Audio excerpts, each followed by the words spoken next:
मैं कांग्रेस का समर्थन नहीं करती, लेकिन इसे एक ईमानदार नागरिक होने के नाते सुनिएगा।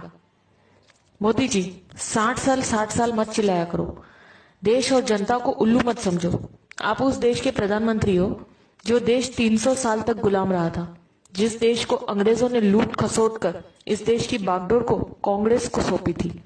1947 में देश में सुई तक नहीं बनती थी। सारा देश राजा रजवाड़ों के झगड़ों में बटा हुआ था। देश में मात्र 50 गांव में बिजली थी। पूरे राजस्थान मात्र में 20 राजाओं के पास फोन था। किसी गांव में नल नहीं थे। पूरे देश में मात्र 10 बांध थे। सीमाओं पे मात्र कुछ सैनिक थे। 4 विमान थे, 20 टैंक थे। देश की सीमाएं चारों तरफ से खुली थी। खजाना खाली था।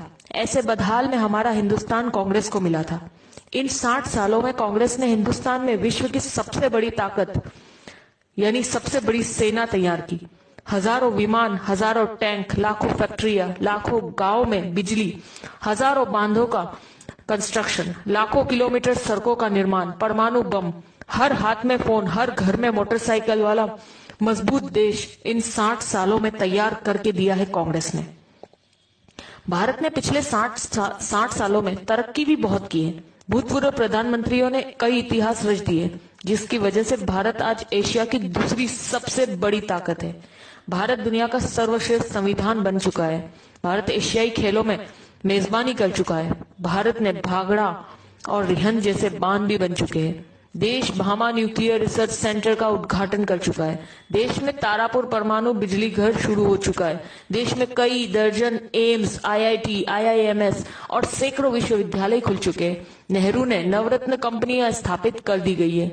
कई सालों पहले भारतीय सेना ने पाकिस्तानी सैनिकों को लाहौर के अंदर तक घुसकर मारा था और लाहौर पर कब्जा कर लिया था। पंडित नेहरू पुर्तगाल से जीतकर गोवा को भारत में मिला चुके थे। नेहरू जी ने इसरो यानी इंडियन स्पेस रिसर्च ऑर्गेनाइजेशन की शुरुआत भी कर दी थी। भारत में श्वेत क्रांति की शुरुआत हो चुकी थी। देश में उद्योगों का जाल बिछ चुका था। इंदिरा जी पाकिस्तान के 2 टुकड़े कर चुकी थी। पाकिस्तान 1 लाख सैनिकों और कमांडरों के साथ भारत को सरेंडर कर चुका था। तब भारत में बैंकों की राष्ट्रीयकरण हो चुका था। इंदिरा जी ने सिक्किम को देश में जोड़ लिया था। देश अनाज के बारे में आत्मनिर्भर हो चुका था। भारत हवाई जहाज और हेलीकॉप्टर तक बनाने लगा था। राजीव गांधी ने देश के घर घर में टीवी पहुंचा दिया था। देश में सुपर कंप्यूटर, टेलीविजन और सूचना क्रांति यानी इंफॉर्मेशन टेक्नोलॉजी पूरे भारत में स्थापित हो चुकी थी। जब मोदी प्रधानमंत्री जी की शपथ ले रहे थे, तब तक भारत सर्वाधिक विदेश मुद्रा के कोष वाले प्रथम 10 राष्ट्रों में शामिल हो चुका था।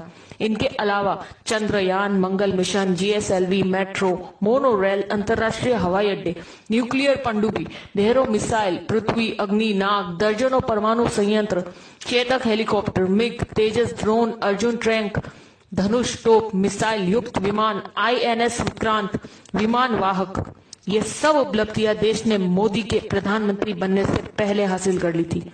हर जागरूक नागरिक की तरह इस मैसेज को ज्यादा से ज्यादा ग्रुपों तक पहुंचाइए, ताकि मोदी जी और उनके जुमले गलत साबित हो सके। जी बार बार उनका पूछना कि 60 सालों में क्या हुआ, तो उन्हें पता चल सके और अंधभक्तों की आंखों से पट्टी उतर सके।